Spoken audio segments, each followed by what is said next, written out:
Chukanga titumai. Mozambique kumene ndinapita kala likira. Anthu amanena za ineyo. Chonde ndikuti wiki amawa ikubwera. Ndikupita kumene ku Tanzania so ndikupita ku Tanzania. Ndikasegula branch kumene. Iya, ineso tupena pali ponse. Mmene ndingaendera. Ndipo akuyamikira za inu. Abusa Mr. Nacha. Kumane za ineyo. Ndipo kumanya za inu.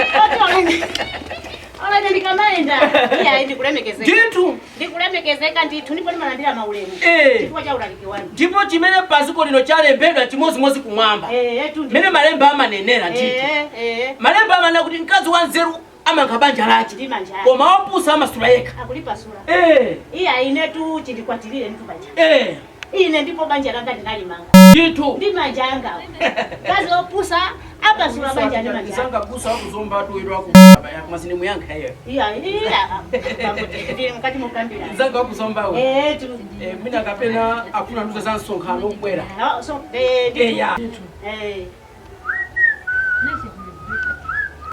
kama za ubusa umene iya. Eti? Ndikulemekezeka. Hayi no anthu akundikata akusambaya amada mwana wachi.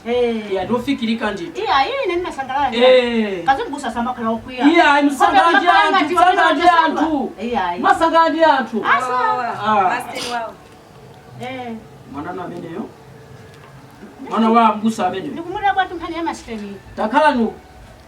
Isini kukhatwa hapa. Takhala nu. Amene ndeno pale. Nikupita kupate tukuni. Pate ndiye timene. Basi makaba. Mara mupita kukwaya kapena ku church mukapange zina. Mesa kukwaya sina pila kuzulo kusongupita kupate. Kupate kotani. Kupate basi kuzulo. Sunga pita kuona kushika balenga mabuku iya. Mabuku na maiza kale ini. Mai. Zama siko siza zinanendera kale. Anaza kaopanda kumvera makolo. Ndizimene ziti. Jawi ni mwana wa mkazi wa kulagale inesinga nene za ameneya. Imene ni ntchito yanu. Koma chapi imene kudabwa. Mwana wa mbusa. Kuvala zinthu zazikulu ndikumagwira. Kuvala kabudula eti. Kubwera pamaso pa amali yake ababu. Unamba kulea. Nikuti nene tu basi ndikuchoka, ndikupita kupate. No ali chiimire, no kubada. Koma sunga kwadi. Mira wavalira.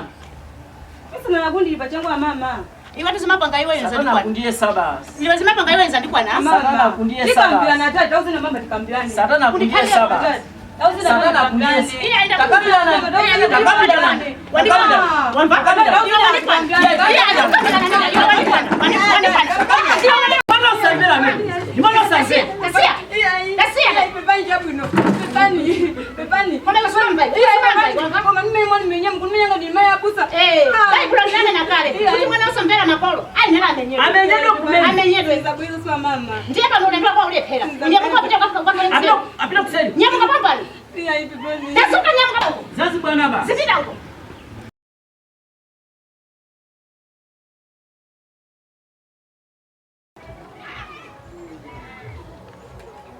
Ndio kwa sababu dada sasa kuno ile maana upusa hiyo.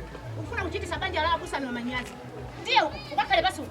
Usazabu eleza sasa zimene zo pusa zako.